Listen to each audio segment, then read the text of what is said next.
నీ హృదయం దేనితో నింపబడింది?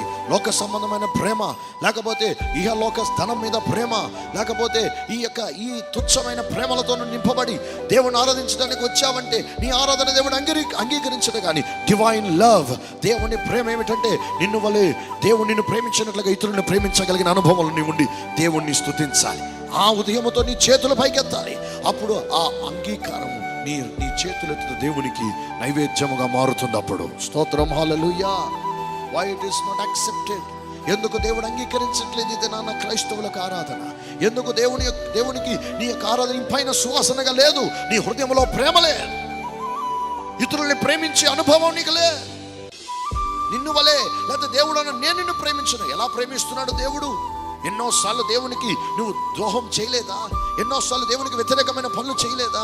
అయినప్పటికీ నిన్ను ప్రేమించి ఇక్కడికి తీసుకురాలేదా దేవుడు నిన్ను ఇక్కడికి? ఆ ప్రేమను గుర్తించిన నీవు ఈ దినాన్న నిజముగా ఇతరుల్ని ప్రేమించే ప్రేమ చేతని హృదయం నింపబడి దేవుని ఆరాధిస్తే ఈ దినాన్న ఆ చేతులెత్తుట దేవునికి అంగీకారంగా మారబోతుంది. హల్లెలూయా.